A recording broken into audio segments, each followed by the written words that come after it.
നമസ്കാരം.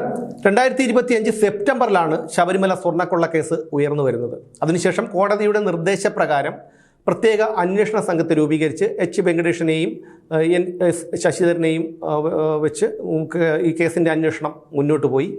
അറസ്റ്റുകൾ പലതും നടന്നു. ഉണ്ണികൃഷ്ണൻ പോറ്റിയെ ആദ്യം അറസ്റ്റ് ചെയ്തു. അതിൻ്റെ പിന്നാലെ മുരാരി ബാബു, എ പത്മകുമാർ, എൻ വാസു അടക്കം ഇങ്ങേ അറ്റത്ത് ശങ്കർദാസിനെ വരെ ഇപ്പോൾ 13ാമത്തെ അറസ്റ്റാണ് ശങ്കർദാസിൻ്റേത് നടന്നിരിക്കുന്നു.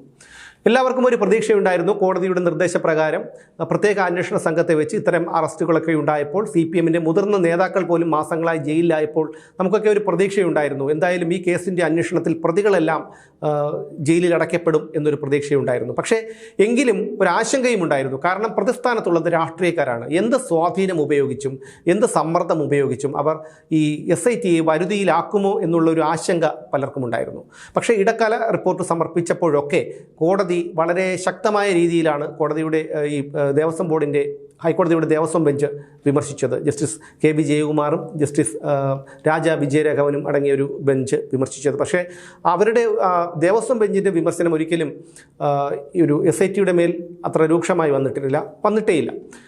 അവിടെ എ ബദറുദ്ദീൻ്റെ സിംഗിൾ ബെഞ്ചാണ് പലപ്പോഴും രൂക്ഷമായി SITയെ പോലും വിമർശിക്കുന്ന തരത്തിലേക്ക് വന്നത്. SITക്ക് മറ്റ് മാർഗങ്ങളില്ലാതായപ്പോഴാണ് ഇപ്പോൾ ശങ്കർദാസിനെ പോലും അറസ്റ്റ് ചെയ്തിരിക്കുന്നത്. നമുക്കറിയാം, ശങ്കർദാസ് ഒരു ഉന്നത IPS ഉദ്യോഗസ്ഥൻ്റെ അച്ഛനാണ്.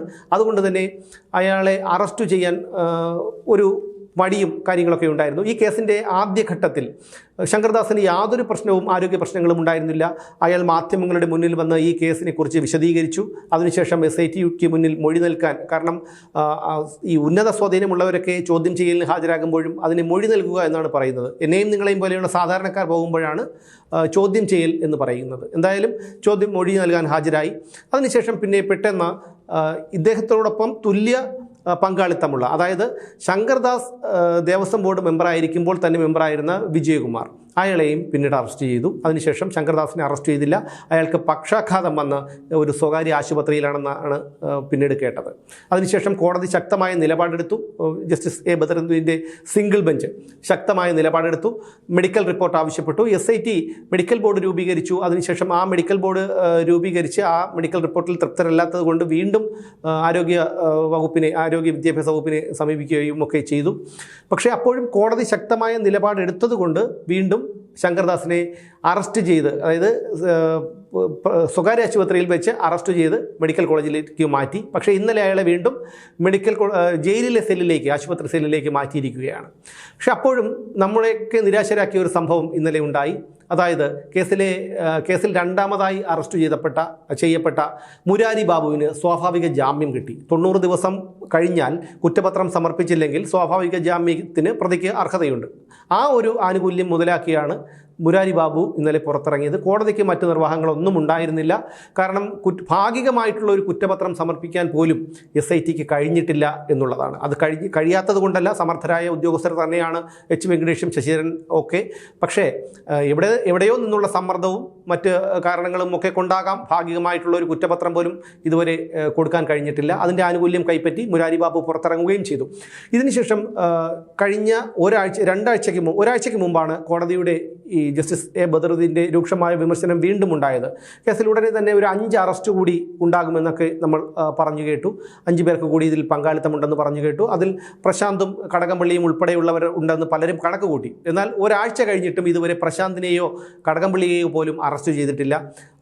അന്വേഷണത്തെ മറ്റൊരു തരത്തിലേക്ക് വഴിതിരിച്ചു വിടാനുള്ള ശ്രമം പല സ്ഥലങ്ങളിൽ നിന്ന് നടക്കുന്നു. അതായത് കോൺഗ്രസ് നേതാക്കൾക്ക് ഈ ഒരു ബന്ധം, ഈ ഒരു സ്വർണ്ണക്കൊള്ളയിൽ ബന്ധമുണ്ട് എന്നുള്ള തരത്തിലുള്ള ഒരു ആരോപണവും പ്രചരണവുമൊക്കെ ഈ ഇടതുപക്ഷ സൈബർ സഖാക്കളും ഇടതുപക്ഷ നേതാക്കളും ഒക്കെ നടത്തുന്നുണ്ട്. പക്ഷേ അത് വിലപ്പോകുന്നില്ല എന്നുള്ളത് മറ്റൊരു സത്യം. ഏകദേശം 2 മാസം മുമ്പാണ് പ്രശാന്തിന് ഈ സ്വർണ്ണക്കൊള്ളയിൽ ഉള്ള പങ്കിനെക്കുറിച്ചുള്ള ഒരു രൂക്ഷ വിമർശനം ഹൈക്കോടതി ഉന്നയിച്ചത്. പക്ഷേ അപ്പോഴും അതിനുശേഷവും പ്രശാന്ത് അറസ്റ്റ് ചെയ്യപ്പെട്ടില്ല. കടകംപള്ളി പോലും വളരെ രഹസ്യമായിട്ടാണ് ചോദ്യം ചെയ്യലിന് ഹാജരായത്. പക്ഷേ കടകംപള്ളിയും അറസ്റ്റ് ചെയ്യപ്പെട്ടില്ല. ഉടനെ തന്നെ അറസ്റ്റൊക്കെ ഉണ്ടാകുമെന്നാണ് പറയുന്നത്.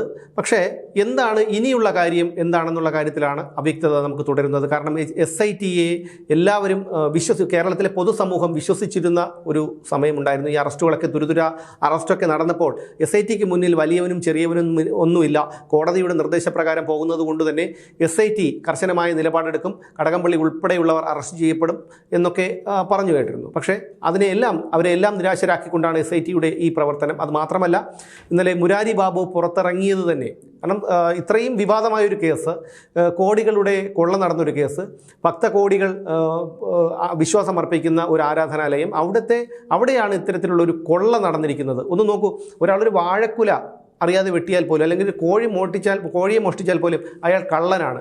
പക്ഷേ ഈ കോടിക്കണക്കിന് രൂപയുടെ സ്വത്ത് മോഷ്ടിച്ചവരെ ആരെയും കള്ളനെന്ന് വിളിച്ച് ഇതുവരെ ഞാൻ കേട്ടിട്ടില്ല.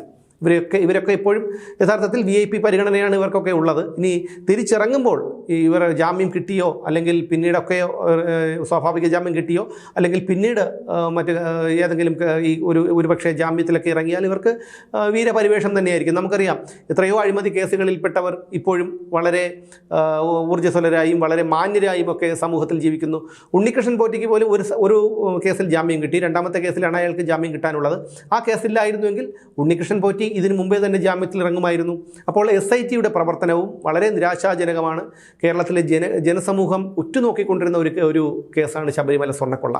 പക്ഷേ അത് മുരാരി ബാബു പുറത്തിറങ്ങിയതോടുകൂടി ആ കേസിൻ്റെ ഗതി എന്താകും? ഇനി 90 ദിവസം, അതായത് ഭാഗികമായിട്ടുള്ള ഒരു കുറ്റപത്രമെങ്കിലും ഇനി കൊടുത്താൽ മാത്രമേ ഇനി മറ്റുള്ള ആൾക്കാർ പുറത്തിറങ്ങാതിരിക്കൂ. കാരണം ഇവർ പുറത്തിറങ്ങി കേസ് പറഞ്ഞിട്ട് കാര്യമില്ലല്ലോ.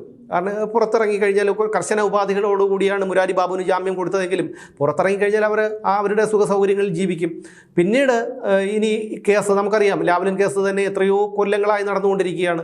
മാസപ്പടി കേസ് 25 തവണയാണ് ഡൽഹി ഹൈക്കോടതി മാറ്റിവെച്ചിട്ടുള്ളത്. അതുകൊണ്ട് സ്വാധീനമുള്ളവർക്ക് എന്തും നടക്കുന്ന ഈ നാട്ടിൽ ഇനി ഈ കേസിൻ്റെ ഗതി എന്താകുമെന്നുള്ള ആശങ്കയാണ് കേരളത്തിലെ പൊതുസമൂഹത്തിന്.